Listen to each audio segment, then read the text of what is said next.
The theme of love in my life stories is so broad that I've made a separate playlist for it. Subscribe and leave a like if this topic speaks to you. Today, I'd like to share an unusual experience I once had.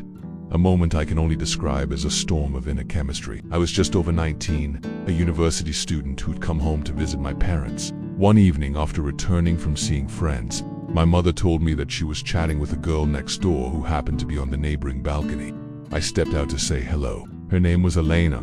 She was a student at the Pedagogical Institute, majoring in English. She'd also come home to see her parents. She was a couple of years older than me. That night, standing on the balcony in the dark, we talked for almost 4 hours. Her voice had, and still has, this beautiful tone. The way she spoke was measured and graceful, like an ancient column, and her mind seemed to wander far beyond the horizons of our little mining town in Siberia. Right away, I felt a spark that quickly grew into love. The next day, we met again. That night, we ended up staying together because she'd mixed up her keys and couldn't open her parents' empty apartment. They were away at their house in the countryside. So, being a gentleman, I invited her to stay at my place, and we fell asleep on the same couch. That night of love became an obsession. Even when I was back in another city, I couldn't stop thinking about her. Almost every weekend I came home just to spend 2 days with Lena. Months passed, and I started thinking, maybe I should leave my studies, move back home, find a job, and try to build a life with her. But even though I was deeply in love, I could sense that for her. It was more like affection than the overwhelming love I felt. That's why I felt too shy, almost scared, to share my dreams and plans.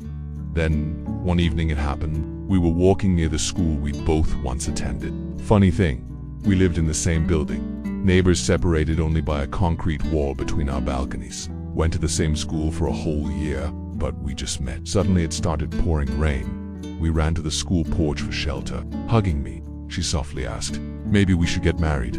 Then, almost immediately, she suggested, we could move into my late relative's empty apartment. You could transfer to part-time studies and find a job, like me, and we could live together. In that moment, I became the happiest man alive. I kept saying yes, yes, everything I dreamed of, she said so calmly.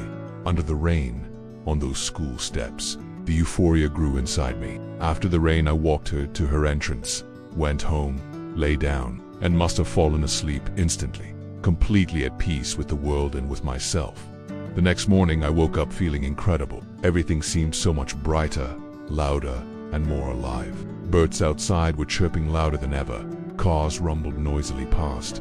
Leaves rustled in the breeze. The sunlight pouring into my room felt dazzlingly bright, even through 2 closed doors. My room and the kitchen.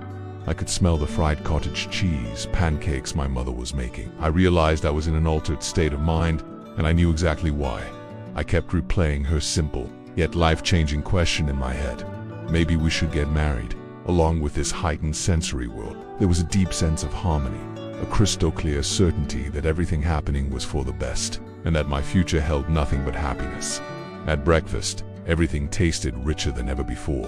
Outside, sparrows beat their wings noisily among vivid green leaves. Stirring milk in my cup made a sound like distant thunder. I couldn't stop smiling, overwhelmed by the thought that this world was mine, and Lena was mine, too. By midday, this state slowly faded. The brightness dimmed, sounds soft, and strong smells disappeared.